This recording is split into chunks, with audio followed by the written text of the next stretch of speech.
জুবিনৰ সৈতে সাগৰৰ পাৰত কি ঘটিছিল? আচলতে কেনেকৈ জুবিন গাৰ্গৰ মৃত্যু হ'ল? এক ভিডিঅ' ক্লিপে পোহৰলৈ আনিছে বহু তথ্য।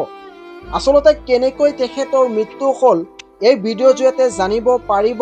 এই ভিডিঅ'টো আপোনালোকে চাই লওক।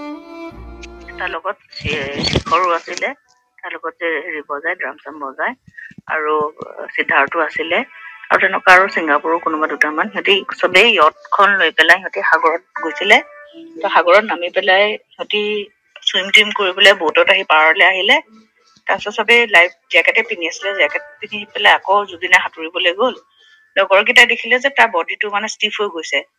তেনেকে তাক হেৰি কৰি আনিলে। আচলতে সেই সাঁতুৰি থাকোতে এটা চিজাৰ আহি গ'ল। চিজাৰ অহাৰ পিছত তাৰ এনেও এইটো চিজাৰটো আগতো বহুতবাৰ আহিছে ন, আৰু সেইটো তাৰ কাৰণে আগতো বহুতবাৰ ফেটেল হৈ গৈছিলে।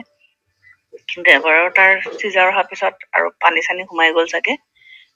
তাৰ মানে আৰু তাক পালচটো কমি আহিলে। 2 ঘণ্টামান আইচিউটো ৰাখিলে, কিন্তু আৰু তাৰ পালচটো ঘূৰি নাহিলে। আৰু এইটোৱে একচুৱেল খবৰ। এইবিলাক স্কুবা ডাইভিং, পেৰাগ্লাইডিং কিবোৰ কৈ আছে, এইবোৰ চব মিছা কথা। জুবিন আৰু 7-8টা মান ল'ৰা, মানে তাৰ লগত শিখৰো আছিলে, তাৰ লগত হেৰি বজাই ড্ৰাম চাম বজাই, আৰু সিদ্ধাৰ্থো আছিলে, আৰু তেনেকুৱা আৰু ছিংগাপুৰৰ কোনোবা দুটামান। সিহঁতি চবেই য়টখন লৈ পেলাই সিহঁতি সাগৰত গৈছিলে। তো সাগৰত নামি পেলাই সিহঁতি চুইম টুইম কৰিবলৈ বোটত আহি পাৰলৈ আহিলে।